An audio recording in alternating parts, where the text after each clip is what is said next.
Hello friends, मेरे YouTube channel English वे में आप सभी का स्वागत है। तो चलिए आज देखते हैं टॉम थम 3, यानी कि पार्ट 1 पार्ट 2 मैंने ऑलरेडी पढ़ा दी है। अब टॉम थम 3 हम देखेंगे कि इसमें टॉम थम 3 में टॉम के साथ क्या होता है। तो चलिए शुरू करते हैं। There was a tree near the window, यानी कि देयर वाज अ ट्री, एक पेड़ था, नियर द विंडो यानी कि खिड़की के पास एक पेड़ था। Tom climbed down one of the branches of the tree. The Tom climbed down यानी कि टॉम नीचे उतरा, क्लाइम्ड डाउन यानी नीचे उतरा। One of the branches of the tree, इसका मतलब हो गया कि पेड़ की एक शाखाएं से, यानी कि जो पेड़ थी उनकी शाखाओं, पेड़ की शाखाएं जो थी उनमें से एक से वो नीचे उतरा। Climb down one of the branches यानी कि शाखाओं में से एक से, ऑफ द ट्री यानी कि पेड़ की। तो पेड़ की शाखाएं में से एक को वो पकड़ करके उसके थ्रू वो नीचे आया। यहाँ तक हो गया। एंड और रीच्ड द ग्राउंड, रीच्ड यानी कि पहुंचा, रीच की सेकेंड फॉर्म हो गई रीच्ड, पहुंचा। द ग्राउंड यानी कि ज़मीन पे, नीचे। The ground beneath the tree was very muddy. The ground यानी जो नीचे की ज़मीन होती है उसकी बात हो रही है। ग्राउंड बीनीथ द ट्री यानी कि पेड़ के नीचे का ग्राउंड, ज़मीन। वाज वेरी मडी, वाज यानी थी, वेरी मडी यानी बहुत ही मडी। तो मडी का मतलब हो गया कि कीचड़, जहाँ पे मिट्टी, थोड़ा बहुत पानी हो, कीचड़, तो उसे मड बोलते हैं। तो वो जो ग्राउंड था यानी पेड़ के नीचे का जो तल था वो क्या था, मडी था, यानी कि वो कीचड़ था, बहुत ही कीचड़ वाला जगह था, मडी था। Poor Tom fail into the mud. Poor Tom, poor का मतलब यहाँ पे हो गया बेचारा। तो पुअर का मतलब गरीब भी होता है, लेकिन यहाँ पे पुअर का क्या सेंस आ रहा है, बेचारा टॉम। फेल, फॉल की सेकेंड फॉर्म फेल हो गई। इनटू द मड यानी कि जो टॉम था वो गिर गया, फॉल यानी गिरना, फेल यानी कि वो गिर पड़ा। इनटू द मड यानी कि उस कीचड़ में, उस मड में वो गिर पड़ा। और इनटू प्रीपोजिशन हो गया, तो इन अंदर में, वो कीचड़ के अंदर गिरा इसके लिए, और टू डायरेक्शन को दिखाता है, एक जगह से दूसरे जगह जाने के लिए टू का यूज करते हैं। तो मिला करके क्या हो गया, इनटू प्रीपोजिशन, यानी कि वो मड में क्या हो गया, गिर गया। All his fine clothes were very dirty. All यानी कि सभी, हिज फाइन यानी कि उसके अच्छे, क्लॉथ्स यानी कपड़े, वर वेरी डर्टी यानी कि बहुत गंदे हो गए थे। उसके जो जो सारे अच्छे कपड़े थे वो डर्टी हो गए थे, यानी गंदे हो गए थे। One of the gold coins was in the mud. One of the gold coins यानी कि सिक्कों में से एक, जैसे कि यहाँ यूज किया गया था ऊपर में वन ऑफ द ब्रांचेस यानी कि शाखाओं में से एक। सिमिलरली यहाँ यूज किया गया है one of the gold coins, यानी कि वन यानी एक, ऑफ द गोल्ड कॉइन्स यानी कि सिक्कों में से एक। वाज यानी था, इन द मड यानी कि मड में था, यानी कीचड़ में था। उस सिक्कों में से एक जो सिक्का था वो मड में था। The man did not see it. The man, तो मैन की प्लूरल हो गई मैन, यानी कि उन आदमियों ने डिड नॉट सी, नहीं देखा। इट, तो किसके लिए इट प्रोनाउन यूज हुआ है, सिक्के के लिए। तो इट सिक्के के लिए यूज किया गया है, तो उन लोगों ने उस सिक्के को नहीं देखा, इसलिए वो वहाँ पे छूट गया होगा, कीचड़ में वह रह गया। और चलिए आगे देखते हैं। Tom fail over it. Tom जो था फेल, गिरा, ओवर इट यानी कि उसके ऊपर गिर गया। वो किसके, यानी कि सिक्के, सिक्के के ऊपर वो गिरा। इट प्रोनाउन है जो कि हम सब्जेक्ट के रूप में भी यूज करते हैं और ऑब्जेक्ट के रूप में भी इसे यूज करते हैं। दिस इज माइन, यह मेरा है। ही सेड, उसने कहा, किसने कहा, टॉम थम ने कहा। ही प्रोनाउन हो गया, टॉम के लिए यूज किया गया और से की सेकेंड फॉर्म सेंड हो गई। और ये पास्ट इंडिफिनिट की सेंटेंस हो गई, जिसमें हम कोई हेल्पिंग वर्ब का यूज नहीं करते हैं, सब्जेक्ट और उसके बाद डायरेक्ट वर्ब की सेकेंड फॉर्म का यूज करते हैं। अगर उसके बाद ऑब्जेक्ट है तो ऑब्जेक्ट का। इट बिलोंग्स टू मी, इसका मतलब हो गया कि यह मेरा है। आई शैल कीप इट, आई शैल यानी मैं रखूँगा, कीप यानी रखना, इट यानी कि सिक्के को, मैं इसे रखूँगा। It will be a reward, यह होगा, बी यानी होना, अ रिवॉर्ड एक इनाम, फॉर माई ट्रबल यानी कि यह मेरे मुसीबत, ट्रबल का मतलब होगा मुसीबत, परेशानी, तो यह मेरे मुसीबत परेशानी के लिए क्या होगा, रिवॉर्ड होगा, एक इनाम होगा। तो सेल का भी यूज गागे के सेंस में करते हैं और विल का भी, लेकिन विल का ज़्यादा यूज होता है, सेल का कहीं कहीं बहुत कम ही यूज होता है। तो ये हो गया। और बिलोंग का मतलब हो गया कि यानी कि वो किसी भी चीज़ किसी का होता है तो हम बोलते हैं बिलोंग का यूज करते हैं, यानी कि वो चीज़ उससे संबंधित है, यानी कि यह मेरा है, ये बिलोंग दिखाता है। तो यहाँ पे देख सकते हैं ये है टॉम है जो एक अंगूठे के बराबर होता है। तो पार्ट 1 में हमने जाना था कि टॉम थम कहाँ से आया था और वो उसका साइज एक अंगूठे की जितना ही था, और ये सोने के एक सिक्का उसे कीचड़ में मिलता है।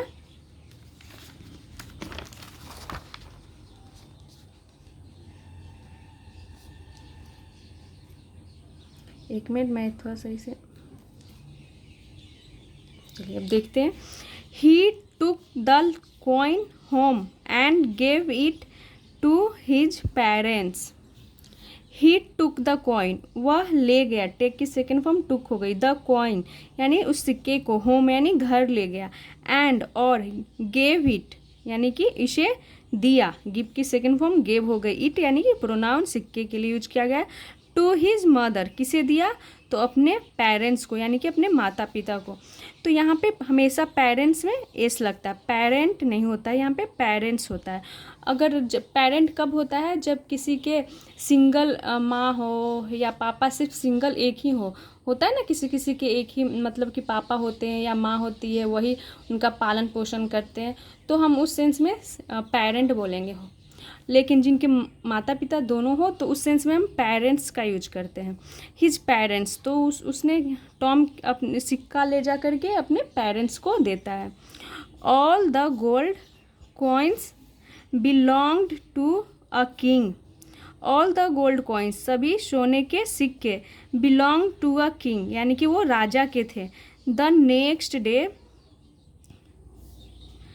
यानी कि अगले दिन, द किंग यानी राजा, went to the building, went to यानी गए, द बिल्डिंग यानी कि भवन गए, टू गेट यानी कि लेने के लिए, सम टू गिव यानी कि लेने के लिए वो गए, टू गिव यानी देने के लिए, टू पुअर पीपल यानी कि गरीब लोगों को।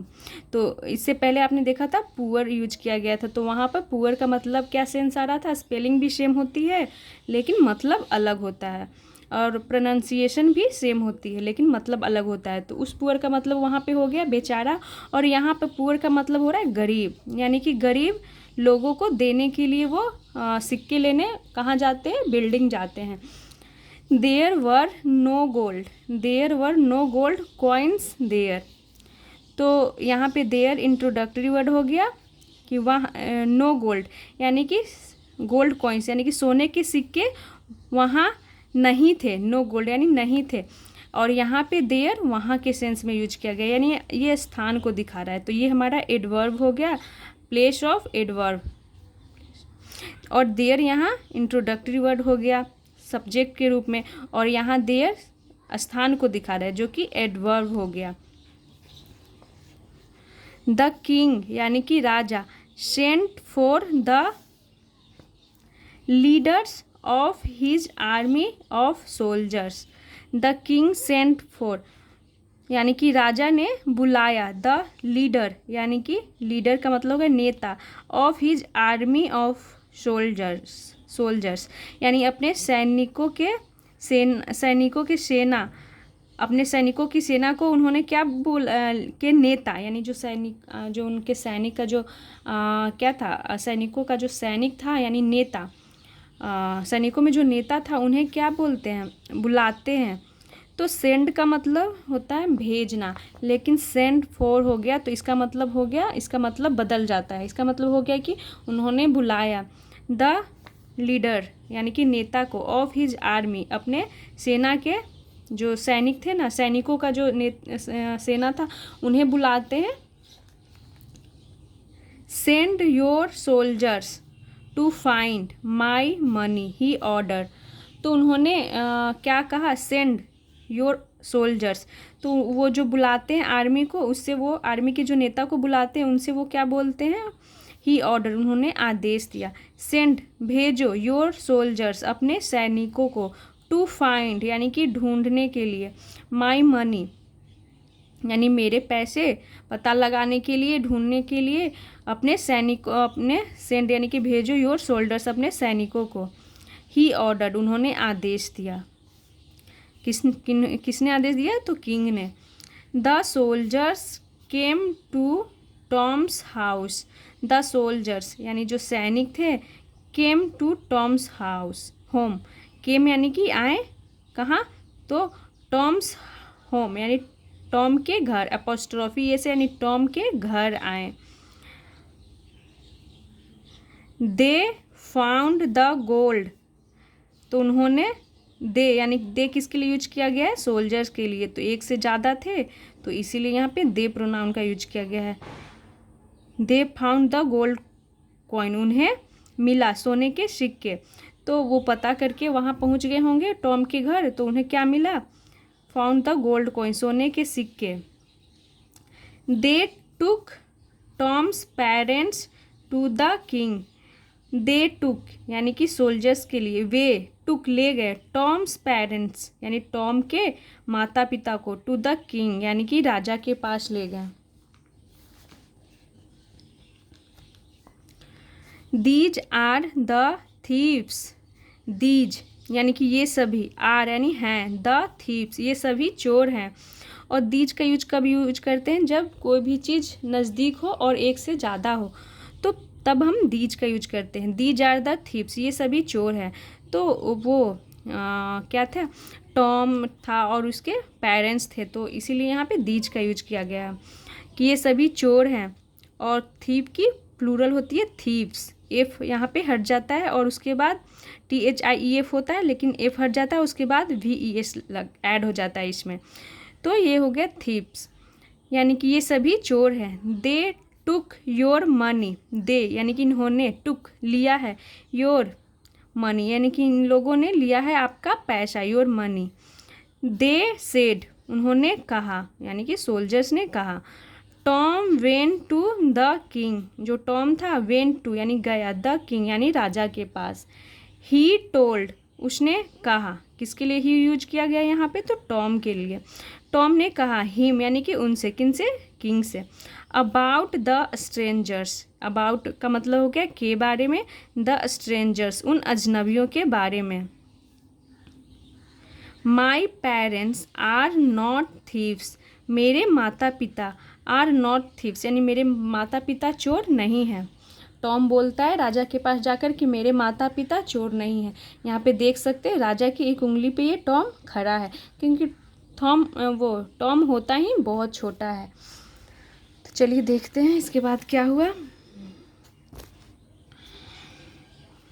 ही सेड उसने कहा, दे आर ऑनेस्ट पीपल यानी टॉम ने कहा कि दे अपने माता पिता के बारे में कि वे ऑनेस्ट पीपल यानी कि वे हैं, आर यानी हैं, ऑनेस्ट पीपल यानी ईमानदार लोग। द किंग्स सोल्जर्स यानी राजा के जो सैनिक थे, क्विकली यानी कि तुरंत, जल्दी से, caught the two strangers, caught यानी पकड़ लिए, द टू स्ट्रेंजर्स उन दो अजनबियों को। यानी कि जो राजा के जो सैनिक थे वो उन्होंने चोर को, दो स्ट्रेंजर्स थे, एक तरह से चोर ही थे। स्ट्रेंजर्स यानी कि खुद ना चोरी करके वो टॉम के जरिए वो चोरी करवाते हैं। तो उन्होंने क्विकली यानी कि तो जल्दी से, और यहाँ पे क्विकली एडवर्ब हो गया। तो कैच की सेकेंड फॉर्म कॉट हो गई। तो सोल्जर्स क्विकली यानी कि जल्दी से, कॉट पकड़ लिया, द टू स्ट्रेंजर्स उन दो अजनबियों को। The king got all his gold again. The king यानी कि राजा, got all his gold coins यानी राजा को मिल गया, ऑल यानी कि पूरी, हिज गोल्ड अगेन यानी कि सोना, अगेन यानी फिर से, यानी कि उन्हें फिर से सोना वापस मिल गया। ही पनिश्ड द मेन उन्होंने पनिश्ड किया यानी कि सजा दी, द मेन यानी उन आदमियों को, स्ट्रेंजर्स को, he sent them to prison, he sent उन्होंने भेजा, देम यानी कि उन्हें, टू प्रिजन यानी कि प्रिजन का मतलब हो गया जेल या फिर कारागार बोल सकते हैं। तो उन्हें कहाँ भेज दिया, तो जेल में, यानी कि जेल में डाल दिया उन स्ट्रेंजर्स को। That was their punishment, that was their punishment का मतलब हो गया कि यही उनकी सज़ा थी, या फिर बोल सकते हो वही उनकी सज़ा थी। He did not punish Tom, he did not punish यानी कि उन्होंने नहीं पनिश किया, यानी सज़ा नहीं दिया टॉम को, यानी उस टॉम को, छोटे से टॉम को। और यहाँ पे पास्ट इंडिफिनिट की नेगेटिव सेंटेंस है, तो नेगेटिव में हम डिड का यूज करते हैं, उसके बाद नॉट, और वर्ब की फर्स्ट फॉर्म का ही यूज करते हैं इसमें। Tom went home with his parents, Tom went यानी कि गया, होम यानी कि घर, और यहाँ पे होम के पहले टू प्रीपोजिशन का यूज नहीं करते हैं। कहीं पर भी आप देखेंगे कि टू का यूज किया हुआ है, लेकिन जब कभी हम होम का जिक्र करते हैं तो उसके साथ टू प्रीपोजिशन नहीं आता है। ही वेंट, जैसे कि ही वेंट टू स्कूल ऐसे रहेगा, लेकिन होम जब आ जाता है तो टू प्रीपोजिशन यूज नहीं करते हैं। टॉम वेंट होम यानी कि जो टॉम था वह अपने घर गया, वेंट होम यानी घर गया, विथ हिज पेरेंट्स अपने माता पिता के साथ। They all felt very happy, यानी कि दे वे सभी, यानी उसके माता पिता, टॉम तो तीन थे इसलिए दे हो गया। दे ऑल यानी कि वे सभी, फेल्ट यानी महसूस किया, वेरी हैप्पी यानी बहुत खुशी, यानी कि इसका मतलब हुआ कि वो बहुत खुश हुए, तीनों बहुत खुश हुए। तो ये थी टॉम थम की स्टोरी जो एक गुलाब के फूल से निकलता है। तो पार्ट 1 पार्ट 2 में मैंने एक्सप्लेन की थी कि टॉम कहाँ से मिलता है और क्या होता है उसके साथ।